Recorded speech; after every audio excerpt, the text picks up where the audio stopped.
guys, welcome to the Laws of Indices channel. Hit the subscribe button. If you are not subscribed, hit the like button for this video also. Alright, so let's look at one of the laws of indices, and it says 2 raised to the third power bracket squared. We can rewrite this as 2 to the third multiplied by 2 to the third. Since the base is the same, we keep the base and we add the power, so it will be 3 plus 3. So that gives us 2. 3 plus 3 is to the 6, and that would be our answer. Alright, hit the like button, peeps.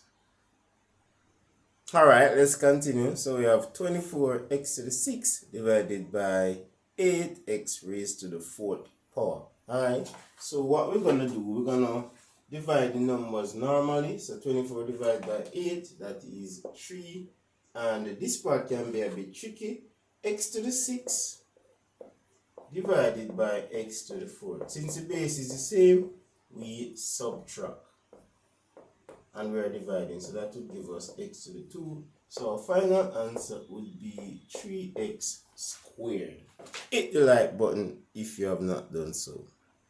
Let's look at another one. We have 27 raised to the 2/3. Now, it's very important to note when a number is raised to a fraction, this tells us the root and this tells us the power. Alright?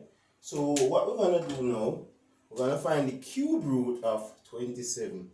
In other words, which number multiplied by itself 3 times give us 27.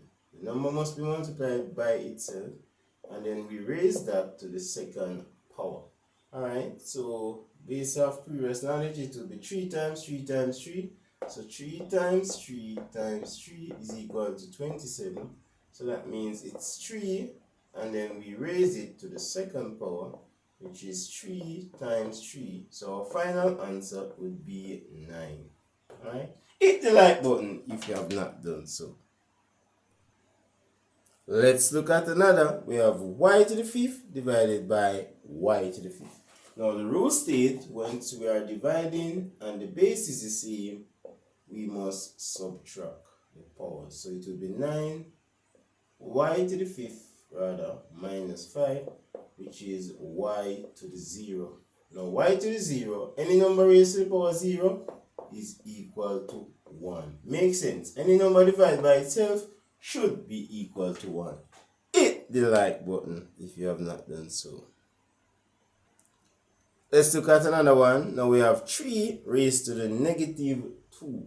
Now the rules state that once you have a negative index, it simply means it's 1 over something. So it's a fraction. And that will be 3 to the second power.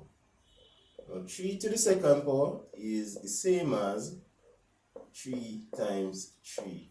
Alright, so our final answer would be 3 times 1 over 3 times 3, which is 9. Alright, so that would be our answer. Hit the like button if you have not done so. Alright, let's look at another. We have negative 3d raised to the 3rd power bracket square. So two ways we can look at this. We can say square means the number multiplied by itself. So let's do it that long way. So negative 3 times negative 3 is positive 9.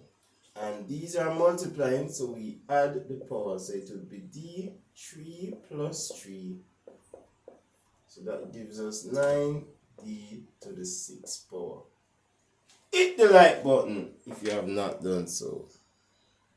Alright, let's look at another one. So we have negative 3 bracket d3 square. Notice that the negative 3 is not in the bracket. So we're only going to multiply according to the abundance rule. We do the power part first. So that's d3, and that will give us d3 plus 3, which is d to the 6. And guess what? We just drop back with negative 3.